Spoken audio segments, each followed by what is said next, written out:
Good morning, everyone. Happy Monday. As we cover this month with emotional intelligence, last week we covered part of emotional intelligence and what components it has. If you haven't listened to the Key to Success Limitless Monday last week, please do so. Over the week, I also covered a few other things that pertain to emotional intelligence, and today I want to talk about managing stress and building emotional resilience. So, when we talk about the stress experience is so important because in real life, life is unpredictable. Some days we feel like a breeze, and other days feel like a very big storm.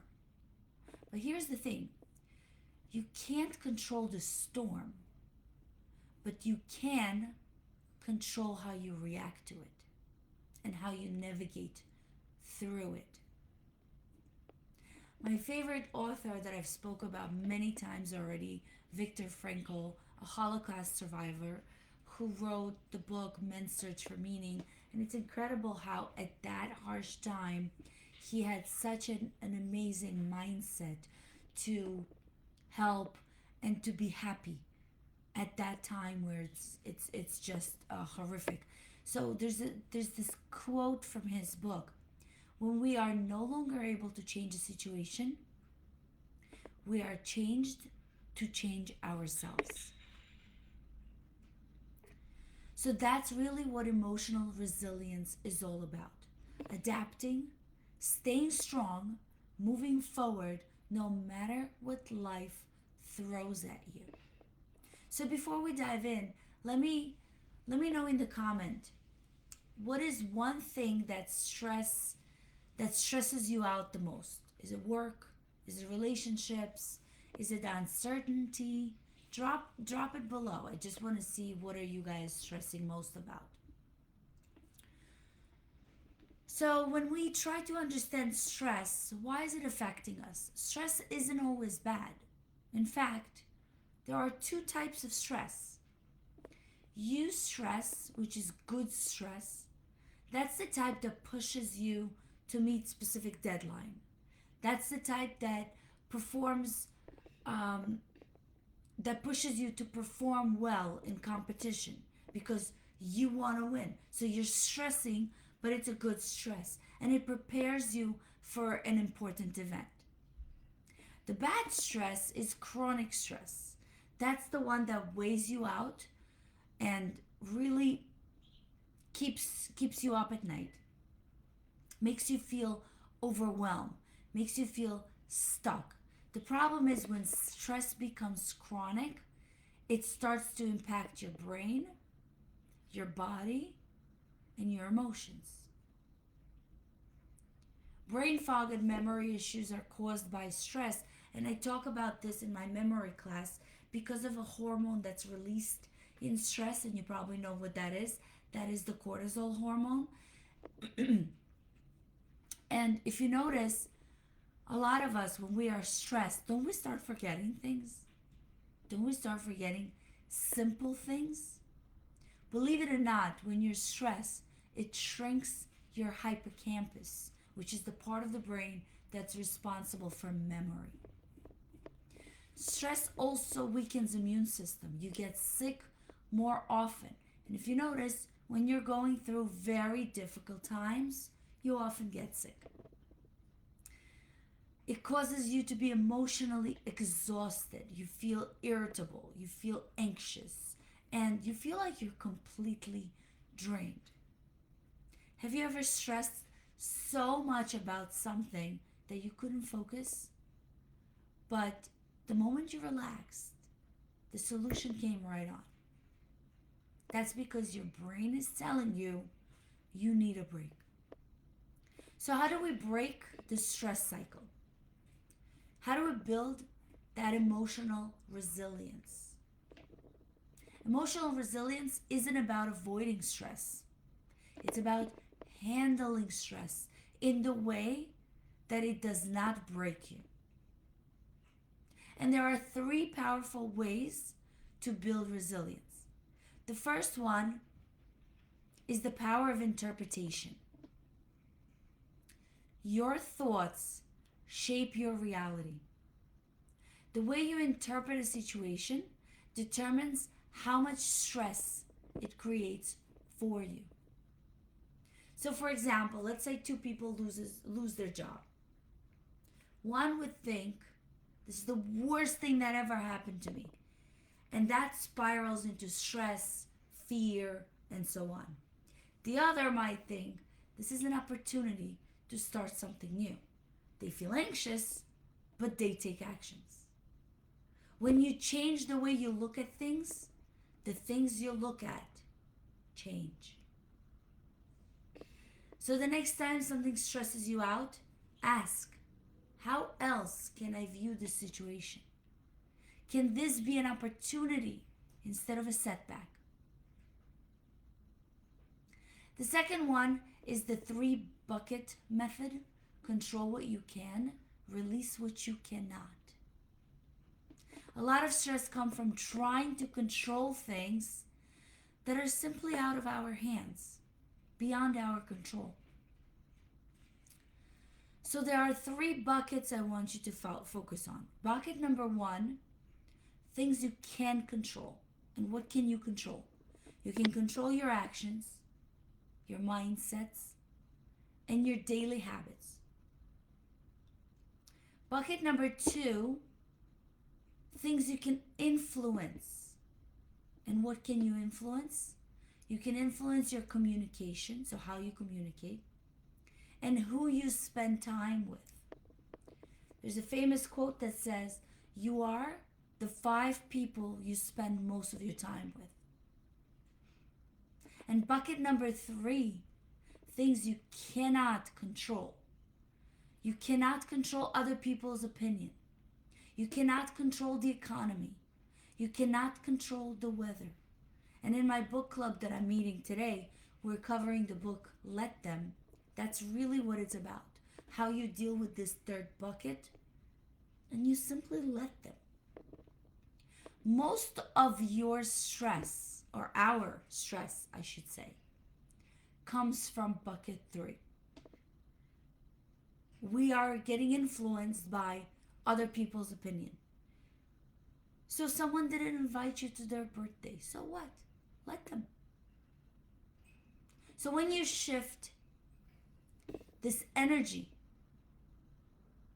to bucket 1, things you can control, it would make you feel so much more empowered. You can control your actions. You cannot control other people's.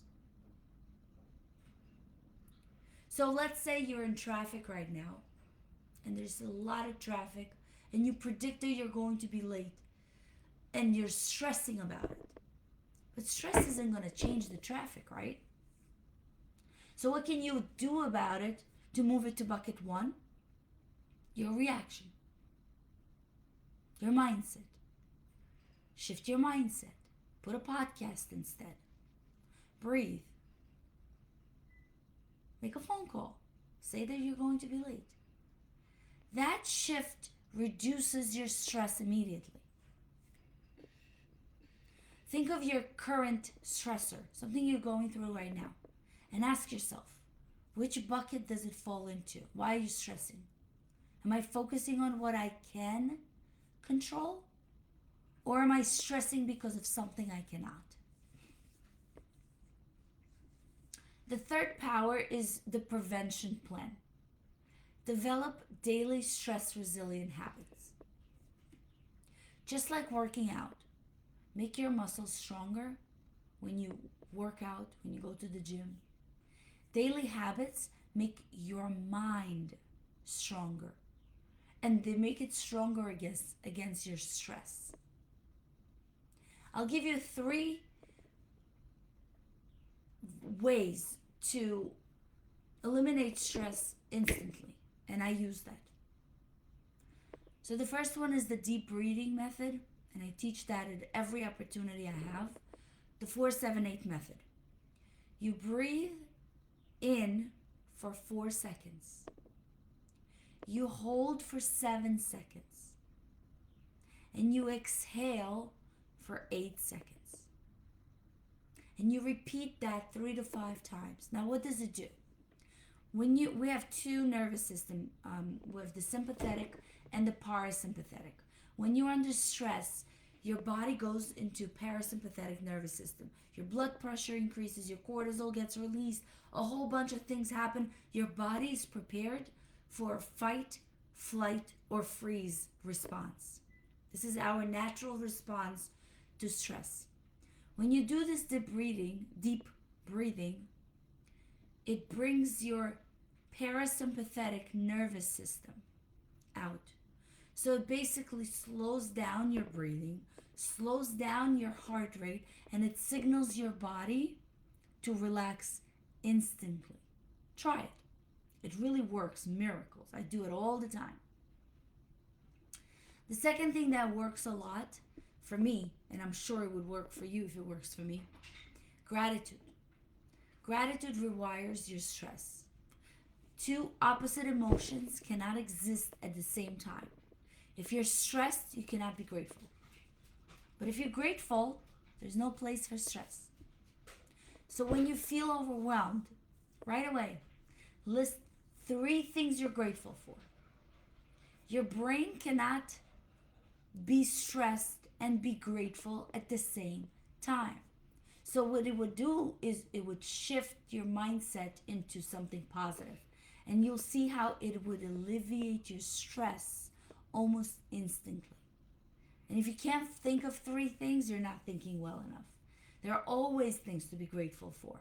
There are hundreds of things every day that you can be grateful for. The fact you're up and running, you can be grateful for. You have a roof over your head. You're breathing. You're walking on your own 2 feet. You're driving. There's so many things that you can be grateful for. And the third power that you can help yourself to alleviate stress is to move your body. Exercise literally burns off stress hormone.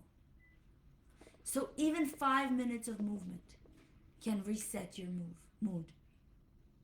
When you feel stress, when you feel overwhelmed, go for a walk. You'll come back a different person. Ever notice how taking a walk clears your mind?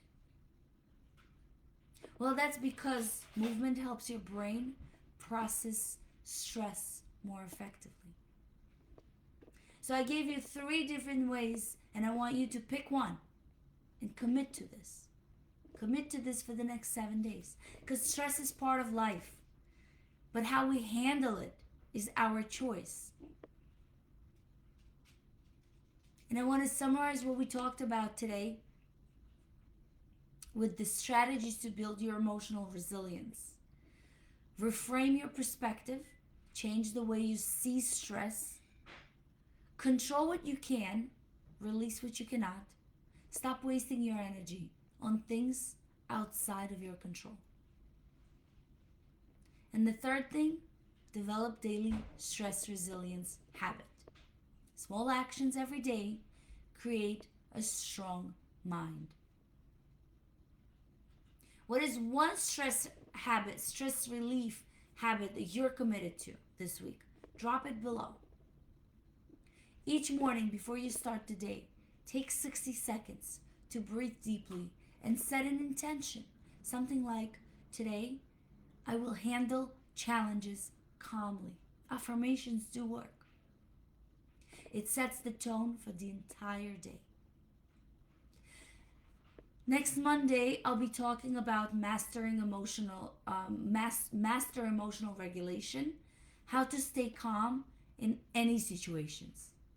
You don't want to miss this. And until then, remember, you are stronger than the stress.